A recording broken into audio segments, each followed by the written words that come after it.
নমস্কার, fourth pillars এর আজকের লাইভ অনুষ্ঠানে আপনাদের স্বাগত।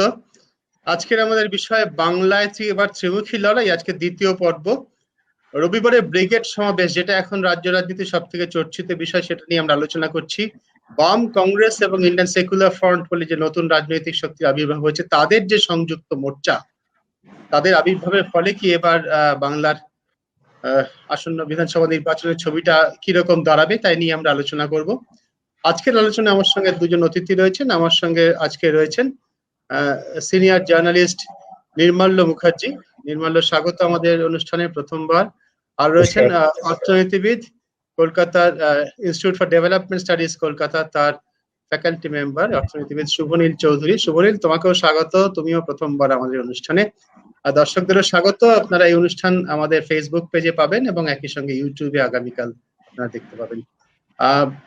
নির্মল্য, তোমাকে দিয়ে শুরু করি। ব্রিগেডের সমাবেশে গতকাল যা হয়েছে, তার ফলে কি এই লড়াইটা এবার ত্রিমুখী হতে যাচ্ছে? তোমার ওভারঅল অবজারভেশন যেটা, সেটা প্রথমে যদি সংক্ষেপে বলো, তারপর ডিটেলস আমরা পরে আসবো। নির্মল্য। না, আমি দুটো কথা বলতে পারি। প্রথমেই ইন্ডিয়ান সেকুলার ফ্রন্টের যে লিফলেটটা, ওটা আমার সামনে রয়েছে। যখন ওরা প্রথম প্রেস কনফারেন্স করে জানালো, এই গোটা লিফলেটটার মধ্যে সবটাই হচ্ছে অন্ন, বস্ত্র, বাসস্থান। এখানে কোনো ধর্মীয় ভাবাবেগ, জাতপাত এসব কিছুই নেই বলা। এইসব হয়তো দেখতে পাবেন না, আমার কাছে রয়েছে পুরো লিফলেটটা। ইন্ডিয়ান সেকুলার ফ্রন্ট, সাংবিধানিক গণতন্ত্র, সামাজিক ন্যায়, এইসব।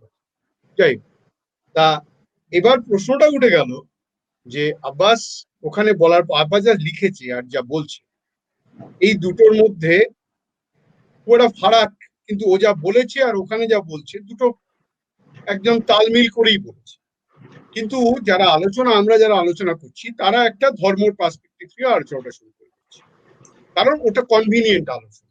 ধর্ম জায়গাটা খুব সেন্সিটিভ জায়গা, প্রত্যেক মানুষেরই আছে, ওটা নিয়ে আলোচনা করা খুব ইজি। ধর্ম, এই বাসস্থান, কাপড়, অন্যের সংস্থান, এগুলো নিয়ে ডিসকাস করা শুভনীল বাবু বলবেন।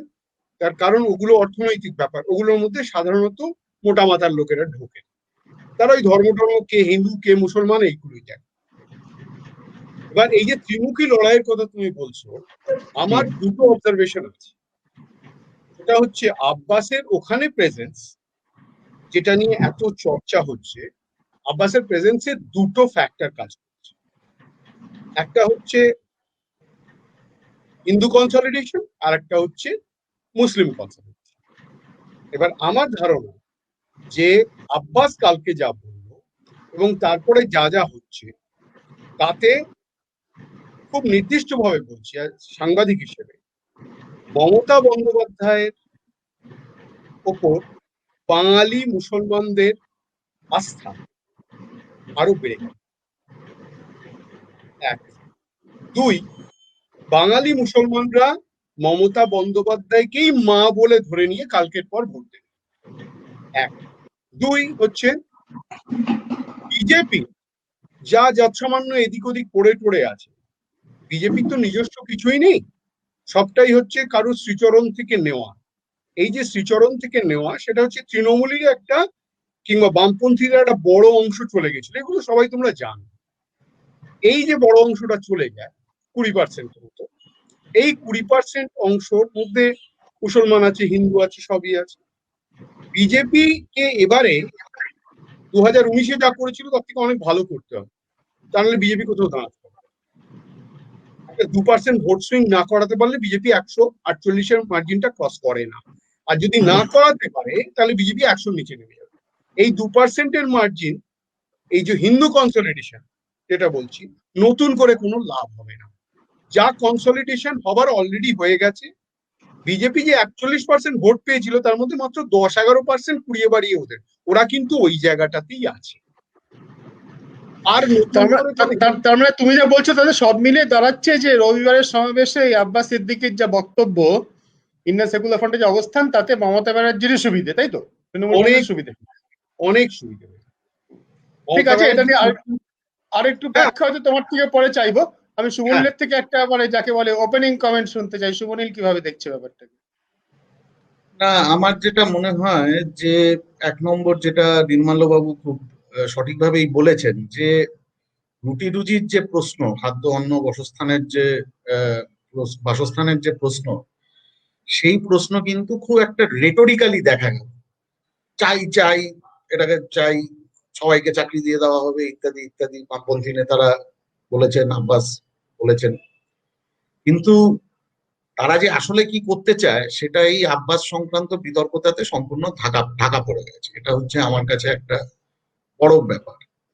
এবং ব্রিগেডের আগে বিগত প্রায় 1-1.5 মাস ধরে নির্বাচন কমিশন ইলেকশন সবে ডিক্লেয়ার করেছেন, কিন্তু বিগত প্রায় 1-1.5 মাস ধরেই আমরা জানি রাজ্যে রাজনৈতিক প্রচার এবং কার্যকলাপ প্রচন্ডভাবে বেড়ে গেছে।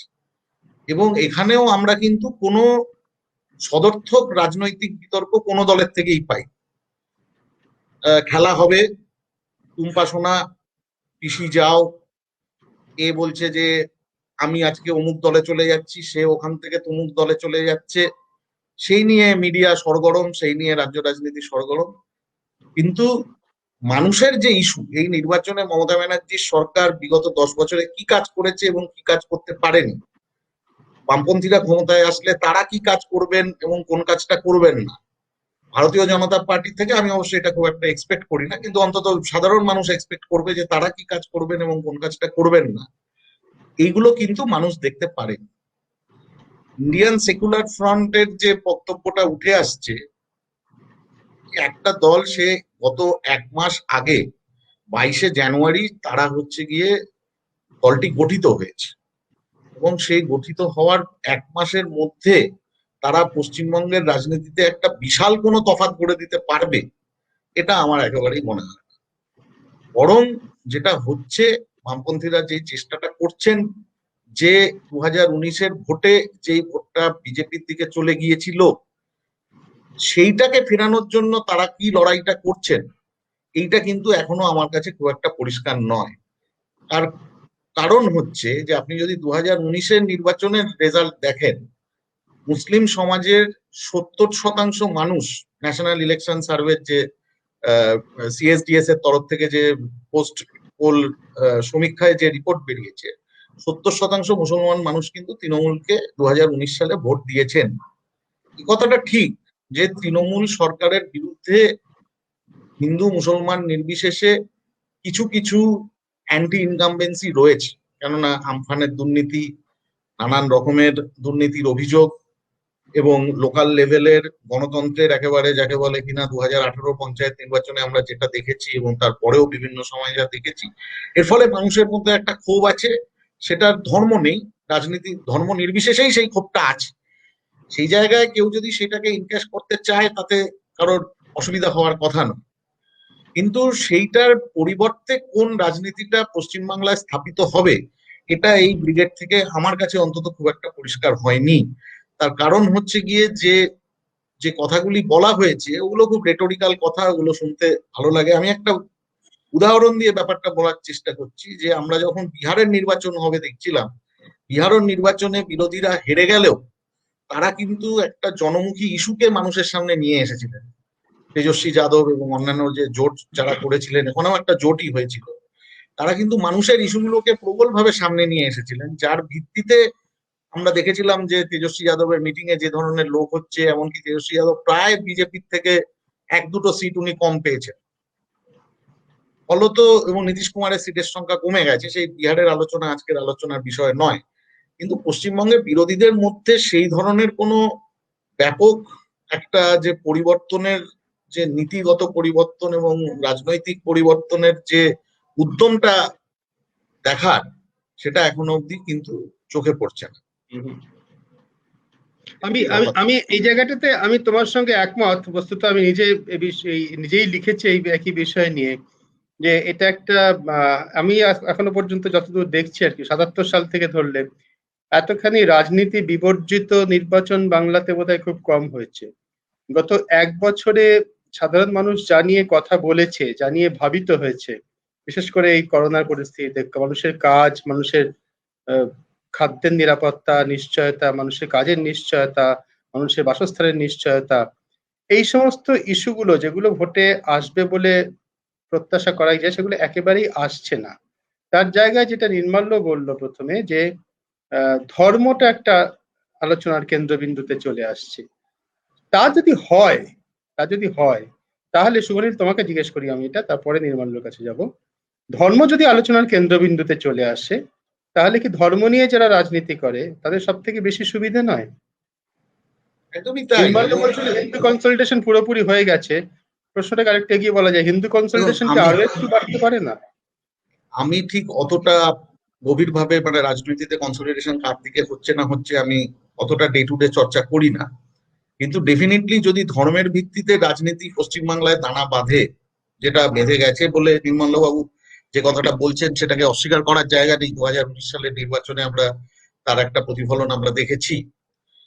সেই ক্ষেত্রে কিন্তু আমাদের রাজ্য আজকে এমন একটা দিকে এগিয়ে যাচ্ছে যেটা কিন্তু আমাদের রাজ্যে 1947 সালের পর থেকে খুব একটা দেখা যায়নি। হিন্দু মুসলমানের যে রাজনীতি এবং এনআরসি, সিএএ ইত্যাদি যে ইস্যুস গুলো রয়েছে, যেটা নিয়ে দীর্ঘদিন 2020 ইলেকশনের আগে, ইলেকশন বলছি সরি, ওই করোনা ভাইরাসের আগে কলকাতা এবং অন্যান্য জায়গায় সারা ভারতবর্ষ জুড়ে যে আন্দোলন হয়েছিল, সেই আন্দোলনের কিন্তু অনুরণন ব্রিগেডে দেখা গেল না। ব্রিগেডের একজনও বক্তা এনআরসি, সিএ কথাটাই তাদের আলোচনার মধ্যে তুললেন না। সবাই বিজেপির বিরুদ্ধে লড়ার জন্য একেবারে কে আগে প্রাণ পরিবেশ দান মোডে রয়েছে, কিন্তু যেই ইস্যুটা নিয়ে সবচেয়ে বেশি মানুষ রাস্তায় নেমেছিল সেই ইস্যুটা কিন্তু দেখা গেল না। করোনার সময় লকডাউন এবং করোনাকে কেন্দ্র করে 4 ঘন্টার নোটিশে লকডাউন, পরিযায়ী শ্রমিকদের যন্ত্রণা, পশ্চিমবঙ্গে যারা ফিরেছেন বা ফিরতে পারেননি তাদের পরিবারগুলির কি হলো, সেই কথাগুলি কিন্তু উঠে এলো না। এবং তৃণমূলের নেতৃত্বে যে দুয়ারে সরকার কর্মসূচি চলছে বা তারাও যে কথাগুলি বলছেন, তার মধ্যেও কিন্তু এই আলোচনাগুলো দেখা যাচ্ছে না। বিজেপি এই আলোচনা করবে না, কারণ বিজেপি এই আলোচনা করলে বিজেপির ক্ষতি। কিন্তু যারা মনে বলছেন যে আমরা সাম্প্রদায়িকতা বিরোধী রাজনীতি করছি, তারাও কি ধর্ম থেকে মানুষকে সরিয়ে নিয়ে আসার জন্য যে কথাগুলি বলা দরকার, বিশেষ করে বিজেপির মতন শক্তি যখন রাজ্যে বাড়ছে, তাদেরকে কিন্তু ব্রিগেডের মঞ্চে দাঁড়িয়ে সেই কথাগুলি বলতে শুনলাম না। এনআরসি, সিএ নিয়ে একটা কথাও সেখানে উচ্চারিত হলো না। লকডাউন, তারপরে পরিযায়ী শ্রমিকদের সমস্যা, শুধুমাত্র বেকারত্ব বেকারত্ব বেকারত্ব তো বটেই, সেটা নিয়ে তারা লড়েছেন, নবান্নে বড় মুভমেন্ট তারা করেছেন।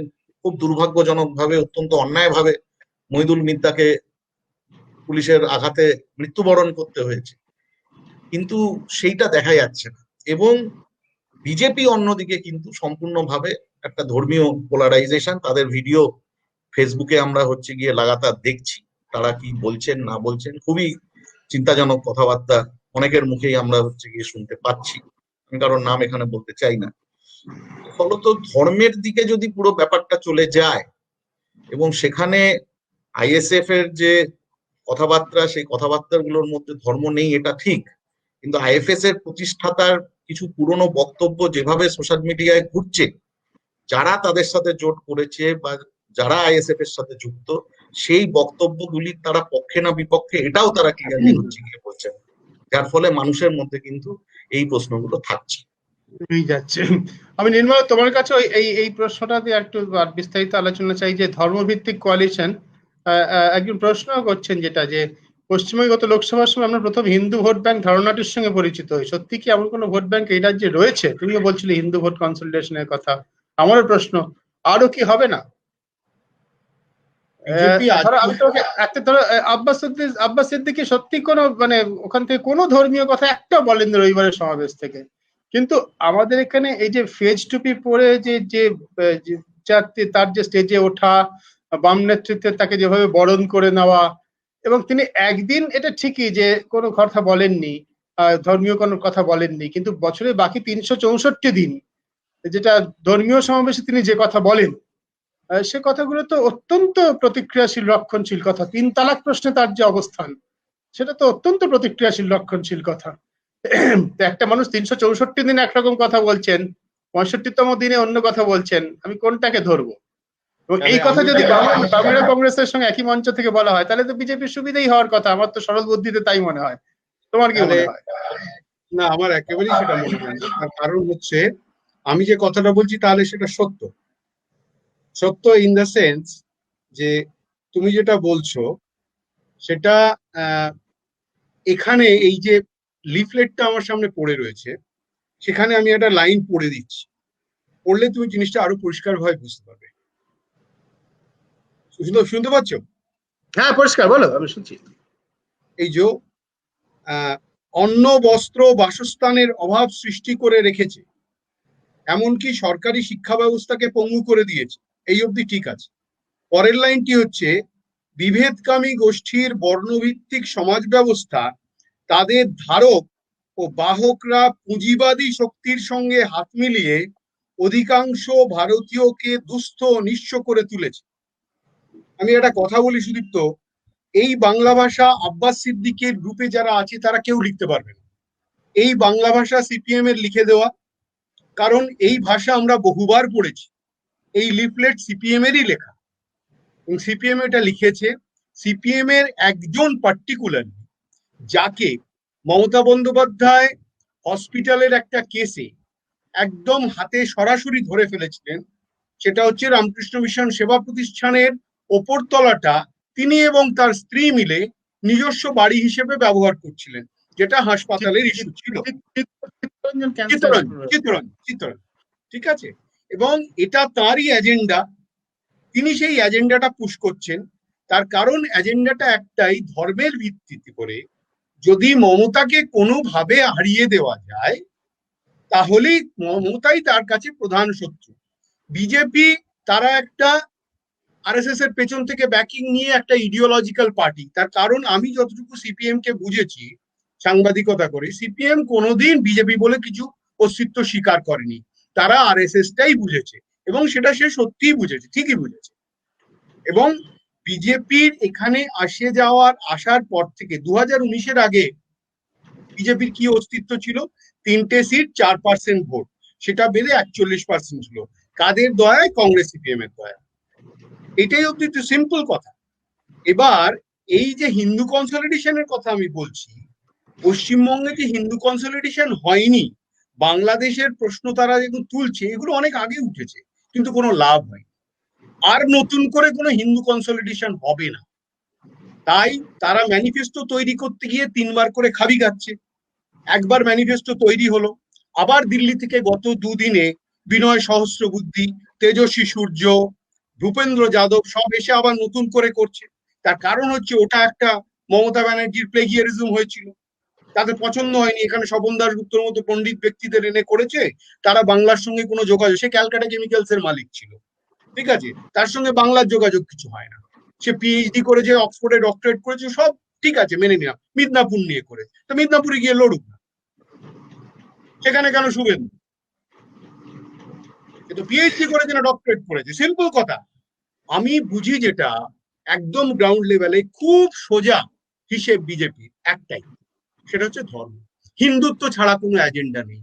বীর সাভারকার, যাকে আমি শ্রদ্ধা করি, বীর সাভারকার বলেছিল, it is unpleasant fact that Hindus and Muslims, the Britishers were successful in dividing. But if we suppress this unpleasant fact, it will create more problems for us. It is better to accept that there is a Hindu state and there is a Muslim state. আজকে সেই কথা 1936-এ হিন্দু মহাসভার সেই কথাটাই আজকে একোড and রিয়োকো করে যাচ্ছে BJP, in different form, in different ways. তাহলে নির্মল, আমি একটু 1936 থেকে তোমাকে একদম সোজা টেনে 2021-এ নিয়ে আসবো এবং জিজ্ঞেস করব, যদি হিন্দুত্বই এজেন্ডা হয়, কোথাও কোনো নেতার মুখে তো শুনছি না। এই যে প্রধানমন্ত্রী নরেন্দ্র মোদী প্রায় ডেলি প্যাসেঞ্জারি করছেন বাংলাদেশে, দিল্লি থেকে, তার মুখে তো হিন্দুত্বের কথা একবারও শুনছি না। তার মুখে তো বিকাশের কথা শুনছি, উন্নয়নের কথা শুনছি, কাজের কথা শুনছি, রেল লাইনের কথা শুনছি, রাস্তা বন্দরের কথা শুনছি, একবারও তো হিন্দুত্বের কথা শুনছি না। সুদীপ্ত, এটার একটা খুব সিম্পল উত্তর আছে। এই উত্তরটা সবাই তোমায় দেবে না, আমি তোমায় দিয়ে দিচ্ছি। যাই হোক, আমি সেটা জানি বলে দিচ্ছি, হয়তো ভুল জানতেও পারি। আজ অব্দি কখনো তুমি কোনো ডকুমেন্ট দেখাতে পারবে যে আরএসএস রাষ্ট্রীয় স্বয়ংসেবক সংঘ স্বাধীনতা আন্দোলনে ডাইরেক্টলি কোনো কিছুতে পার্টিসিপেট করেছে? পারবে না। আবার এটাও দেখাতে পারবে না যে তারা পার্টিসিপেট করেনি।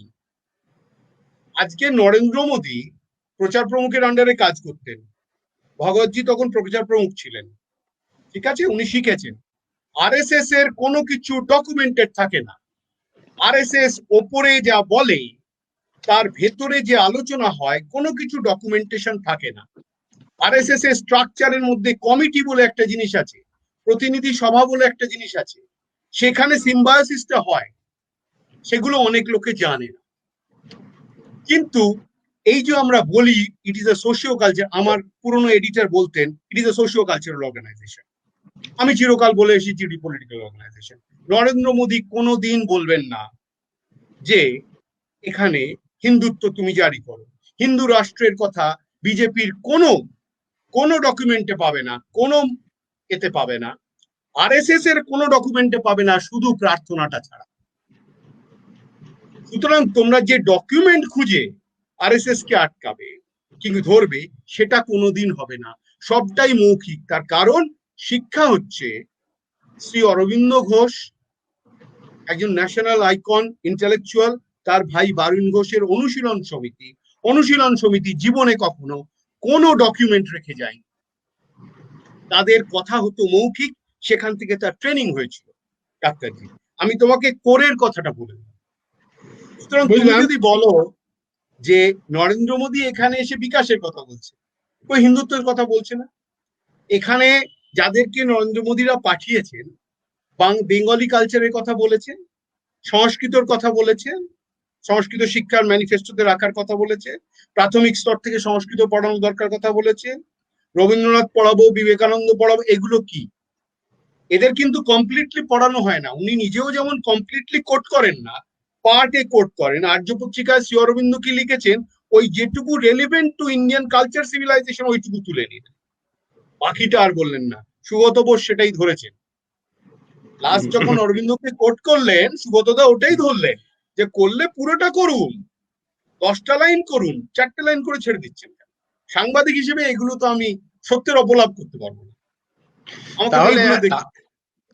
তাহলে তাদের পলিটিক্স তো বোঝা খুব কঠিন, মানে ভেরি ডিফিকাল্ট। তার কারণ হচ্ছে একটাই, এই যে ত্রিমুখী লড়াই, তুমি দেখবে সিপিএম যেরকম বলছে যে মমতাকে প্রথমেই মারতে হবে কারণ মমতা তাদের সরিয়েছে, সিপিএম এর একটা অংশ বলছে যারা যুবক, যাদেরকে রাস্তায় দেখেছো, আমার খুব ভালো লেগেছে, ক্যাফে কফি ডেতে এতদিন দেখতাম, তাদেরকে রাস্তায় দেখছি। আমরা যখন ছাত্র রাজনীতি করেছি সেটাই দেখেছি, আমি যখন Calcutta university central election fight করেছি এটাই ভাবে দেখেছি।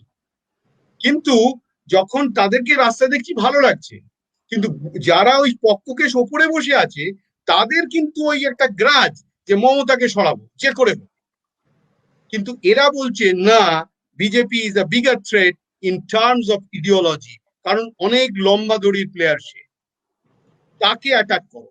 এই ভাগটা ডিভিশনটা হয়ে গেছে। আমি একদম পিওর পলিটিক্স এর কথা বলছি, তার কারণ ওটা বোঝা সোজা। উনি যেটা বললেন শুভনীল বাবু, সেটা অনেক বুদ্ধি লাগে, আমার অতদূর বুদ্ধি নেই, আমি বুঝতে পারবো না, ঠিক আছে? সুতরাং আমি মোটা মাথার জিনিসটা, ধর্মটা বুঝি। এবং সত্যি কথা তাই যে যে কথাটাই বলুক না কেন, অন্য বস্ত্র বাসস্থানের কথা বলে, পেছনে কিন্তু যেখানে হোক একটা ধর্মের কোথাও একটা থেকেই যায়। আসলে ওটা আমাদের ছোট থেকে গ্রুমিংটা, আমরা প্রপার হিউম্যান রিলেশন করতে করতে আমাদের শিক্ষা শেখায়নি, যার জন্য আজও আমরা সাফার করছি সব জায়গায়। আমরা ওই ডিগ্রি ফিগ্রি পেয়েছি, ও সব ঠিক আছে, ও 10টা ডক্টরেট বেরোচ্ছে, 10টা বেরোচ্ছে, ডিলিট বেরোচ্ছে, কিছু এসে যায় না, আমি কোনো দাম দিই না। Human relation. শুভনীলকে যেটা জিজ্ঞেস করি, যেটা নির্মলের সঙ্গে তো আমার এই অনুষ্ঠানের বাইরেও নানা সময় কথা হয়, নানাভাবে আমাদের আলোচনা হয়, নির্মল্য মতামত আমার অজানা নয়, কিন্তু শুভনীলকে যেটা জিজ্ঞেস করি, নির্মল্য যেটা বলছে যে এরকম যদি হয় একটা রাজনৈতিক দলের নেতৃত্ব, তারা সবসময় তাদের মূল কথাটা বলছে না, অন্য কথাটা সামনে আনছে, তাহলে তাদের যারা বিরোধিতা করছে, বিরোধিতার জায়গাটা তো সেইভাবেই তৈরি হওয়া উচিত, মূল বিষয়টাকে তো সেভাবে চিহ্নিত করা উচিত। যে চরিত্রটার কথা, যে আচরণের কথা, যে প্রকৃতির কথা নির্মল্য বলছেন, সেইটাকে বোধের মধ্যে নিয়ে বামপন্থীরা কি প্রস্তুত বিজেপির মোকাবিলার জন্য? নাকি যেটা নির্মল্য বলছে, বামপন্থীদের মধ্যেও যেটা তরুণ প্রজন্ম একরকম ভাবে ভাবছেন, উপরের দিকে কিছু নেতৃত্ব হয়তো তারা ভাবছেন যে মমতা বন্দ্যোপাধ্যায়কে সরিয়ে দিলেই তারা আবার ক্ষমতায় আসতে পারবেন, ক্ষমতায় না থাকাটা তাদের কাছে খুব অস্বস্তিকর বলে মনে হচ্ছে।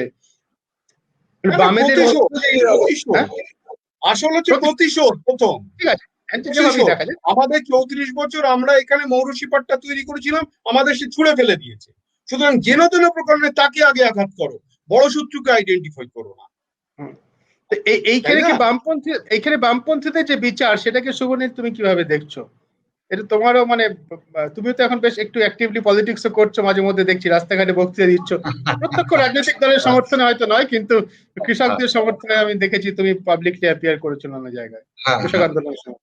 তো প্রথম কথা হচ্ছে যে মানে দুটো পার্ট প্রশ্নটা, বিজেপি নিয়ে যেটা নির্মাল্য বাবু বললেন, আমি কিছুটা একমত, কিন্তু আমি আসলে অনেকটাই একমত নই।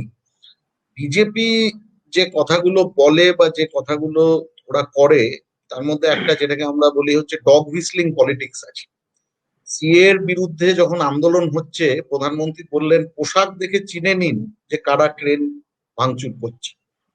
ভারতীয়রা নানান রকম পোশাক পরেন, কারা পোশাক পরে কোন ভাঙচুর করছে এটা তাদের যে সমর্থক, যে উগ্র হিন্দুত্ববাদী যে বেস, তাদের বুঝতে অসুবিধা হয় না। উনি আরো অনেক কথা বলেছেন, আমি ওই ডিটেলস এর মধ্যে যাচ্ছি না, জাস্ট একটা এক্সাম্পল দিলাম যে সবসময় আমি এখানে হিন্দু রাষ্ট্র করব, এইটা বলাটা খুব একটা বুদ্ধিমানের কাজ নয়। ওনারা যেটা বলতে চাইছেন যে দেশটা আসলে লুঙ্গি পরা মানুষকে পারলে পেটাও, এই ইঙ্গিতটা দেওয়া এই যথেষ্ট। ইঙ্গিতটা খুব পরিষ্কার ভাবে দেওয়া আছে।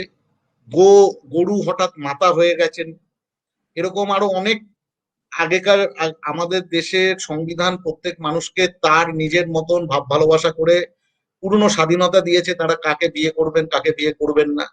এখন আলোচনায় চলে এসেছে লাভ জেহাদ, যে মুসলমান ছেলে সে যদি হিন্দুকে বিয়ে করে, উত্তরপ্রদেশে গিয়ে পুলিশ তাদেরকে ঠ্যাঙাচ্ছে, কেস দিয়ে দিচ্ছে।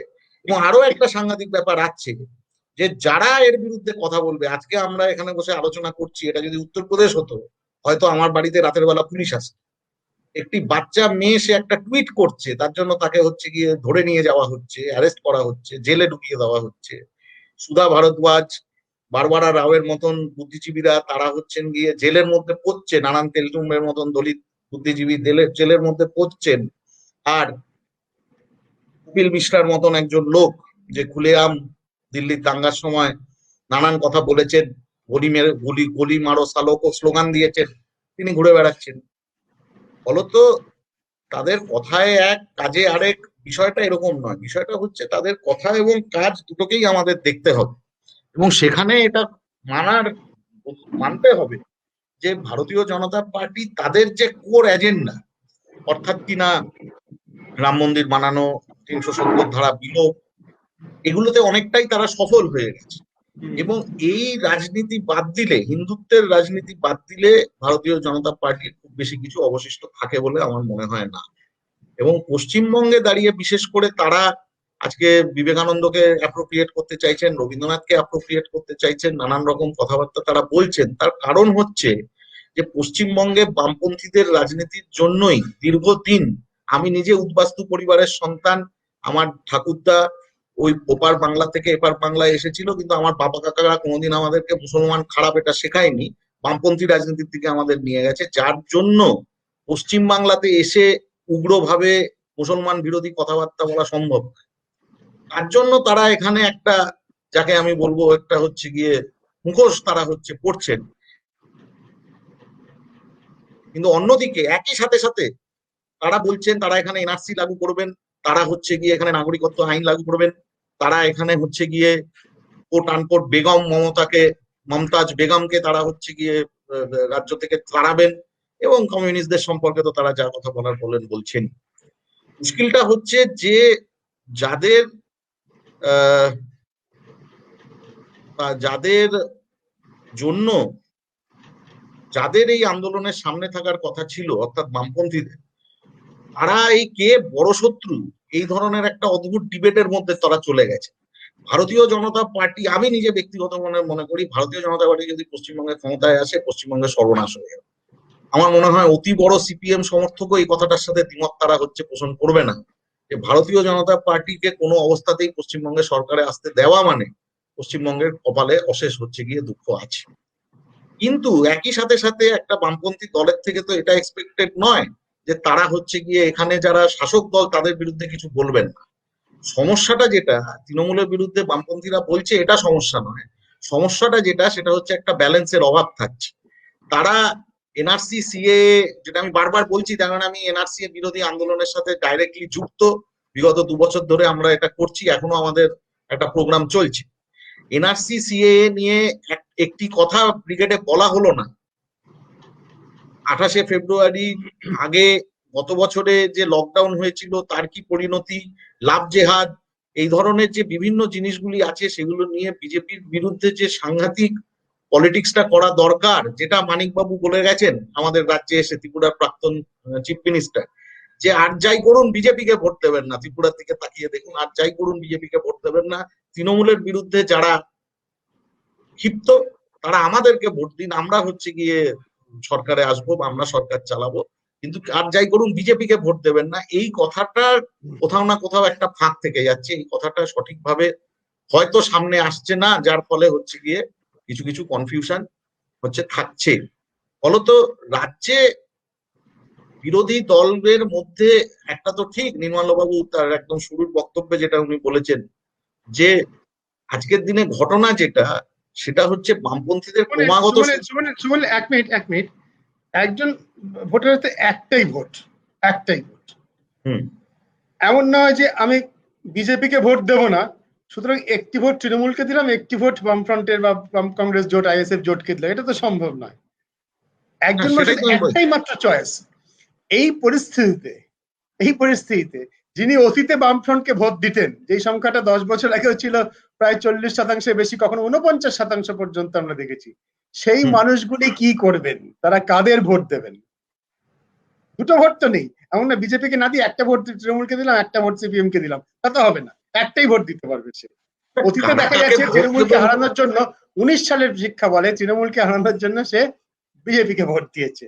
এবার কি? হ্যাঁ, তৃণমূলকে হারানোর জন্য সে বিজেপিকে ভোট দিয়েছে। তার জন্যই তো বামপন্থীদের উচিত বিজেপি বিরোধী প্রচারটাকে আরো জোরদার করা, এবং এই কথাটা এখানে এস্টাবলিশ করা যে আমরা বিজেপি নয়, আমরা হচ্ছে গিয়ে প্রকৃত বিকল্প, যার মাধ্যমে সেই ভোটটা হচ্ছে তাদের কাছে আসবে। কিন্তু তারা সেইটা ভালো করে মানুষকে সামনে নিয়ে যেতে পারছেন বলে মনে হচ্ছে, অন্তত আমার মনে হচ্ছে না। কেননা বিভিন্ন ইস্যুতে তারা এমন এমন কিছু কথা বলছেন, যেই কথাগুলোর মধ্যে থেকে, বা বলছেন না, যার মধ্যে থেকে হচ্ছে কনফিউশন মানুষের মধ্যে হচ্ছে গিয়ে তৈরি হচ্ছে। যে প্রশ্নটা আসছে, এনআরসি আসামে ভালো বাংলায় খারাপ, বামেদের যে অবস্থানটা, এই অবস্থানটা বামেদের ভুল অবস্থান। আমি এখানে কোনো বামেদের হয়ে বলতে আসিনি, এটা অবস্থানটা বামেদের ভুল অবস্থান, একেবারেই ভুল অবস্থান। এবং এইটা কখনো হতে পারে না যে এনআরসি তে অসমে 19 লক্ষ মানুষের নাম বাদ চলে গেছে, সেই প্রক্রিয়াটা কোনোভাবেই ভালো হতে পারে না, যার মধ্যে 14 লক্ষর কাছাকাছি বা 15 লক্ষের প্রায় 17 লক্ষ হচ্ছে বাঙালি, হিন্দু মুসলমান মিলিয়ে। এবং আমি মনে করি যে এই এনআরসি এবং সিএ, বিশেষ করে এনআরসি সিএ কে আলাদা করে বলা যায় না, কিন্তু এতে সবচেয়ে বেশি ক্ষতিগ্রস্ত হবে বাংলার মানুষেরা, কেননা পার্টিশনটা তো বাংলায় হয়েছে আর পাঞ্জাবে। একটা জিনিস তুমি লক্ষ্য করবে, সেটা হচ্ছে বিজেপি যেখানে যেখানে মিছিল করছে, সেখানে সেখানে যা স্লোগান উঠছে, তুমি একটু যদি ফলো করো, আমি রাষ্ট্রবিজ্ঞানের ছাত্র হিসেবে, সমাজতত্ত্বের ছাত্র হিসেবে এইটুকু দেখেছি, তারা কোথাও একবারও বলছে না যে তৃণমূলকে ভোট দিও না, তারা একবারও বলছে না সিপিএম কে ভোট দিও না। তারা কি বলছে? যে স্লোগান গুলো দিচ্ছে সেগুলো হচ্ছে শ্রীরামের স্লোগান, 1, 2 হচ্ছে যে বাংলাদেশ হয়ে যাবে এই বেঙ্গলটা, সেটা স্লোগান, এবং বেশিরভাগ স্লোগানই হচ্ছে অ্যাপিজমেন্ট, যে এই পার্টিগুলো করে তোষণবাদী যে রাজনীতি, তার বিরুদ্ধে স্লোগান। প্রত্যেকটা স্লোগানের পেছনে কিন্তু ওই হিন্দুত্বর এজেন্ডাটা ঢোকানো আছে। এবং তুমি এদের রাজনৈতিক স্লোগান, আজকে যদি এখানে ল্যান্ড রিফর্ম ধরো বিজেপি এসে আবার নতুন করে করে, সেখানেও তারা হিন্দু মুসলমান ভাগ করবে। তারা যদি আজকে ক্যান্টিনে খেতে যায়, সেখানেও হিন্দু মুসলমান ভাগ করবে, কারণ ওই গ্রেন এন্ড প্রিন্সিপাল থেকে বেরোতে পারছে না। ভারতীয় জনতা পার্টি, জনতার মধ্যে হিন্দু মুসলমান দুটো কথাই আছে, কিন্তু আমি ওটা কোনোদিন বলি না, ব্যবহার করি না, কারণ ভারতীয় জনতা পার্টি নয়, ওটা ভারতীয় হিন্দু পার্টি, বিএইচপি, ওটা নট বিজেপি। এটা হচ্ছে এজেন্ডাটাই ওরা পুশ করে সবকিছু। আজকে যে বইগুলো কিনবে ধরো, সেই বইগুলো হিন্দু ওরিয়েন্টেডই বই কিনবে, এবং সেখানে পার্সিয়ালি কোট করবে। আমি রবীন্দ্রনাথ বিবেকানন্দ পড়ে যা শিখেছি, আমি একটা অ্যাসিমিলেশন শিখেছি। ওরা যেটা শিখিয়েছে সেটা হচ্ছে মার্জার, তোমাকে মার্জ করতেই হবে। গুরুজি গোলওয়ালকারের যদি তুমি we are our nationhood defined এর চ্যাপ্টার 5 পড়ো, সেখানে কেন থার্ড ক্লাস সিটিজেন উনি জাস্টিফাই করছেন এবং জাস্টিফিকেশনটা দিচ্ছেন যেটা সাভারকারের অরিজিনালি দেওয়া, যে পুণ্যভূমি আর পিতৃভূমি। কারণ এই দুজনের কাছে পুণ্যভূমি ভারতবর্ষ নয়, পিতৃভূমি ভারতবর্ষ হতে পারে। তাই পুণ্যভূমির প্রাধান্যটা খুব ছোট, এগুলো নিয়ে এত বলার কিচ্ছু নেই। পুণ্যভূমির প্রাধান্যটাই প্রথম, পিতৃভূমির প্রাধান্যটা পরেই। সুতরাং পিতৃভূ আর পুণ্যভূ, ওই যে বললো এখানে মুসলমান, তারা তো এখানেই পিতৃভূমি জন্মেছে, কেন আমরা খুব বামপন্থীরা সাধারণভাবে বলতে শুরু করলো। আরে কাজকলা তাতে কিছু এসে যায় না, পুণ্যভূটা আগে আসে। প্যালেস্টাইন খ্রিস্টানরা মানে, সৌদি আরব মুসলিমরা মানে, তারা ভারতবর্ষকে পুণ্যভূমি মানে। পুণ্য কথাটার মধ্যে কি আছে? একটা হোলিনেস আছে, একটা স্যাক্রোস্যাঙ্ক্ট ব্যাপার আছে, একটা রিলিজিয়ান আছে, এই জিনিসগুলো ঢুকে আছে। এইগুলো খুব ইজিলি চট করে ঢুকে যায়। উনি একটা ইকোনমিক্স এর গ্রাফ আঁকলে আসবে না, কিন্তু একজন পাদ্রী দাঁড়িয়ে কথা বললে সেটা ইজিলি বুঝে যাবে। হ্যাঁ, সে তো বটেই, এবং সেখানেই তো মানে মূল যেটা বিভাজনটা, যে বিভাজনটার বিরুদ্ধে আমি বলবো শুধু রাজনীতি করা মানুষজন নয়, সাধারণ মানুষ,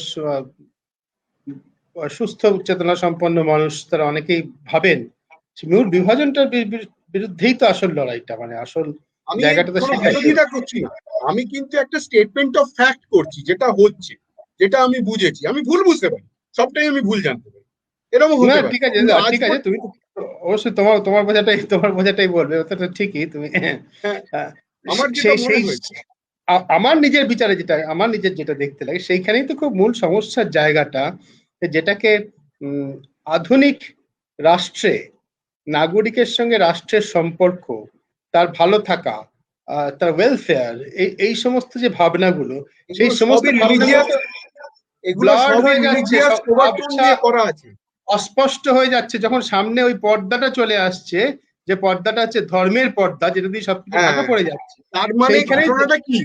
ইন্ডিয়া সেইখানে নির্মল, থিওলজিক্যাল স্টেট, ভারতবর্ষটাকে একটা থিওলজিক্যাল স্টেট করার চেষ্টা হচ্ছে। সেইখানেই তো আমাদের সংবিধান যে কথা বলেছে, সেইখানেই তো আমাদের সংবিধানে যে কথা বলেছে, যে ভাবনার কাছে ভারত রাষ্ট্র ভাবনা আমাদের সংবিধানে আছে, তার সঙ্গে খুব মৌলিক একটা বিভেদ, মৌলিক একটা প্রায় সংঘাত আমি লক্ষ্য করি। সেটাই খুব সমস্যার জায়গা। আমাদের সময় খুব ফুরিয়ে আসছে। আমরা শেষ করব একটা সোজা প্রশ্নের সোজা উত্তর দিয়ে। নির্মল শুরু করেছিল এই বলে যে হিন্দু ভোট নতুন করে কনসলিডেশন হওয়ার কিছু নেই, বরঞ্চ ব্রিগেডের রবিবারের সমাবেশ, সেটা শেষ পর্যন্ত মমতা বন্দ্যোপাধ্যায় তৃণমূল কংগ্রেসের সুবিধা হবে। আমি তোমাকে খুব সংক্ষেপে 1 মিনিটে বলতে বলবো, প্লিজ এই সুবিধা হওয়ার ব্যাপারটা তুমি আরেকবার বুঝিয়ে বলবে দর্শকদের কেন? বাঙালি মুসলমানরা 30%-এর মধ্যে 24%, তারা মমতা ব্যানার্জিকে মা বলে মনে করে, আগামী দিনেও তাই মনে করবে। তার কারণ তারা প্রোটেকশন চায়, তারা কোনো অ্যাসিওরেন্স কিছু চায় না। তারা এই স্টেটে এমন একটা ফিয়ার তৈরি করে হয়েছে বেশ কয়েক বছরে, এই সাইকোসিস থেকে তারা বেরোতে চায়, এবং সেই সাইকোসিস থেকে বেরোতে একজনই পারে, সেটা হচ্ছে মমতা ব্যানার্জি এই স্টেটে। সুতরাং এইটা তাদের মনের মধ্যে গ্রথিত হয়ে গেল। সুতরাং এখানে কোন রকম সেকেন্ড কথা হবেই না, এটা আমার ধারণা। আমি আবার বলছি, ভুল হতে পারে। সুমনীল, তোমার কাছে যাবো, তার আগে তোমার সম্পর্কে স্পষ্ট করে একজন প্রশ্ন করছেন, এটা যদি একটু উত্তর দাও। মানে ওনার আশঙ্কা যে তুমি আবার উদ্বাস্তু হয়ে যেতে পারো, দাদুর আগের বাসস্থানে ফেরত যেতে পারবে কিনা ইত্যাদি, ওনার খুব বিচলিত বোধ করছেন তোমার সম্পর্কে আর কি। আমার দেশ, আমি ভারতবর্ষের স্বাধীন, ভারতবর্ষের সংবিধান মানা নাগরিক, আমাকে এই দেশ থেকে তাড়ায় এই হিম্মত এখনো কারোর হয়নি। এটা বলতে হচ্ছে, আমাদের এমন অবস্থা হচ্ছে, কেউ কোথাও, এটা আমাদের বলতে হচ্ছে। সংবিধানটা 50 সালে তৈরি, এখন এটা ওনাকে বলতে হচ্ছে। আজকে আমাদের সবাইকেই বলতে হবে ওনার মতো করে, আমি এদেশের নাগরিক। কেন এটা বলতে হবে, কেন জোর করে এতদিন বাদে? প্রশ্নটা তো সেইখানটাতে। যেমন আমি প্রশ্নটা তুলেছি, আমি বাংলার মেয়েকেই চাই, এটা মমতাকে বলার দরকার কি? দিদি কনসেপ্টটা ভারতবর্ষে আর কোথায় আছে? শুধু বাংলাতেই আছে। দিদিকে চাই বললেই ফুরিয়ে যেত। আমি জানি তৃণমূলের যারা মাথা কেষ্টবিষ্টু তারা এটা ঠিক করেছে, আমাকে দায়িত্ব দিলে আমি বলতাম দিদিকে চাই, কারণ দিদি কনসেপ্ট ভারতবর্ষে আর কোথাও নেই। শরৎবাবু বড় দিদি, মেজ দিদি, শেষ দিদি বই লিখে শরৎবাবু আমাদের প্রণম্য নমস্য হয়ে আছে।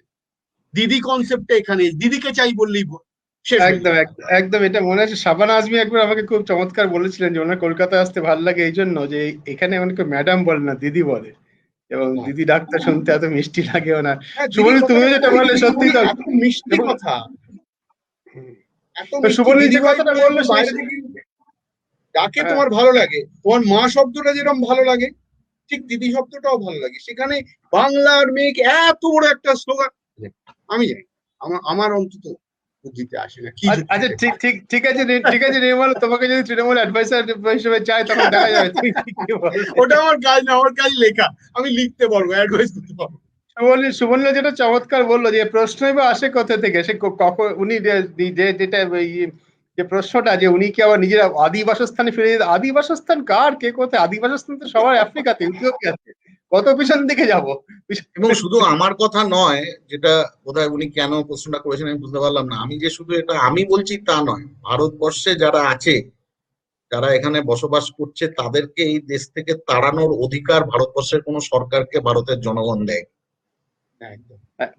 একদম আচ্ছা, ঠিক, তুমি একদম ঠিক। আমাকে একটা এবং কথা, সরকার তুমি আমাকে একটা কথা বলো তো, পৃথিবীতে আমি অনেকবার খুঁজেছি, যে অনেকবার খুঁজে পেয়েছি, একজন লিখছেন যে দিদিকে এখন পিসি হয়ে গেছে তাই আর দিদি চাই বলছে না, সে তো মামাটি মানুষের স্লোগান ওরা ছেড়ে দিয়েছে, এখন মেয়ের স্লোগান ছেড়ে, এগুলো রাজনৈতিক এতে হয়, কিন্তু দিদিটা দিদিই থাকে, 4টে বই লেখা হয়ে গেছে ওটা নিয়ে। আমি আমাকে একটা কথা বলো তো, আমি আমার যতটুকু বিদ্যে বুদ্ধি, আমি যা পড়াশুনো করেছি, এই বর্ডার কথাটা কবে থেকে তৈরি হলো এটা আমি বুঝতে পারি, আমি আজ অব্দি নির্মল, খুঁজে নির্মল এটা একটা খুব সিরিয়াস বিষয়, এটা পরে একদিন আমরা আলোচনা করবো। এই যে ক্যালকাটা রিসার্চ গ্রুপ আছে, রণবীর সমাদ্দারদের ক্যালকাটা রিসার্চ গ্রুপ, তারা এটা নিয়ে খুব সিরিয়াস আলোচনা করেন, বর্ডার, সীমান্ত, মাইগ্রেশন মাইগ্রেশন অনেক নিয়ে যখন আলোচনা ওরা করে, কাজ সেটা করছে। একদিন রণবীর দা এবং ওই ওই হ্যাঁ, বিষয় একটু বিশেষজ্ঞ দেখো, তাহলে আমরা আমরা অন্তত আলোচনা করবো জানতে পারবো, নিশ্চয়ই, অনিশ্চয় আলোচনা আমরা করবো। জানতে পারবো। সুবনীল এই কথাটা আমার জোরদার ভাবে যে কথাটা বললো আর কি, সেটাও নিশ্চয়ই খুবই উল্লেখযোগ্য যে এদেশের নাগরিক আমরা আমরা আমরা কেন অন্য দেশে যেতে যাবো, এই প্রশ্ন উঠবে কেন যে আমরা আগের যে ফিতে পারবো কিনা, এটা প্রশ্ন ওঠে না। এই ওই যে প্রশ্ন বললাম ওঠে যে না। শেষ, হ্যাঁ এবং বলো সুবনীল। শুধুমাত্র এটা আমি আমার নিজের ব্যক্তিগত স্তরে বলছি না, এইটা এই ভারতবর্ষে যারা আছেন, পার্টিশন হয়েছে, পার্টিশনের ঘা শুকানোর চেষ্টা হচ্ছে, সেখানে বারবার বর্ডারের এপার বর্ডারের ওপার করে করে মানুষকে আবার ব্যতিব্যস্ত করে তোলা, মানুষকে বেনাগরিক করে দেওয়া, এইগুলোর কেননা সরকারটা আমাদের মানুষের থেকে ক্ষমতা ফ্লো করে, আমরা ভারতের সংবিধান তাই বলে, হয় কি হয় না আলাদা কথা। সরকার এখানে রাজা নয়, সরকার এখানে যেটা বলে দেবে সেটাই হবে এরকম কোনো ব্যাপার নেই। তাই জন্য ভারতবর্ষের নাগরিক যারা, ভারতবর্ষে যারা বসবাস করছেন দীর্ঘকাল, সবাই ভারতের নাগরিক, এবং প্রত্যেকে এই ভারতবর্ষে নিজের মতন করে বাঁচার অধিকার আছে, এবং সেটাই হচ্ছে গিয়ে হবে। কোনো তার সরকারের জন্য অধিকার নেই, তার জন্য কোনো কাগজ কেউ দেখাবে না। কোনো কাগজ টাগজ দেখানোর ব্যাপার হচ্ছে আমার গিয়ে বাড়িতে উঠছেই না। আমার বাড়িতে কেউ কাগজ দেখতে আসতে চাইলে আমি তার কাগজ আগে দেখতে চাইবো যে তিনি কোন আমি কাগজ শুধু বহন বসে করে আছি, এসেছেন। আমি শুধু বসে আছি, আমি বোধহয় মরে যাওয়ার আগে এটা যেন দেখি না যেতে হয় যে সূর্যের আলোটা ভাগ করছে, হাওয়াটাকে ভাগ করছে, জমিটাকে তো ভাগ করে ফেলেছে, এই দুটো কবে ভাগ হবে আর কি। মানে আমেরিকার সূর্য আলাদা, ভারতের সূর্য আলাদা, রাশিয়ার সূর্য আলাদা, এরকম আলাদা আলাদা করা আছে আর কি। আমরা তো ধন্যবাদ আলাদা আলাদা ধন্যবাদ নির্মল, ধন্যবাদ নির্মাল্য, ধন্যবাদ সুমনীল আমাদের সঙ্গে আলোচনায় থাকার জন্য। এই টোনেই আমরা শেষ করি যে মানুষ তার আধুনিকতা সভ্যতা সামনের দিকে হাঁটে, উদ্বাস্তু পিছন দিকে হাঁটতে হাঁটতে হাঁটতে হাঁটতে কিন্তু একসময় আমার গায়ের থেকে সমস্ত বস্ত্র খুলে পড়বে, আমি আগুনের ব্যবহার শিখবো না, আমি নিয়ান্ডারথাল ম্যান হতে হতে আমি এফ হয়ে যাব, আমি বাদরের তুল্য হয়ে যাব, ওই আফ্রিকাতে চলে যাব। পিছন দিকে হাঁটা, সামনের দিকে হাঁটে আমি কাজ পাবো, আমি স্বাস্থ্য পাবো, আমি শিক্ষা পাবো, আমি রাষ্ট্রের থেকে সামাজিক নিরাপত্তা পাবো, যেটা আমাদের লক্ষ্য। অনেক ধন্যবাদ আমাদের সাথে থাকার জন্য, দর্শকদের অনেক ধন্যবাদ। এই অনুষ্ঠানটা আমাদের ওয়েবসাইটে আপনারা পাবেন www.fourthpillars.com এ, আমাদের YouTube channel fourth pillar with the people, সেখানেও আপনারা এই অনুষ্ঠানটা দেখতে পাবেন। অনেক ধন্যবাদ আমাদের সঙ্গে থাকার জন্য সুবনীল, নির্মল্য, অনেক অনেক ধন্যবাদ।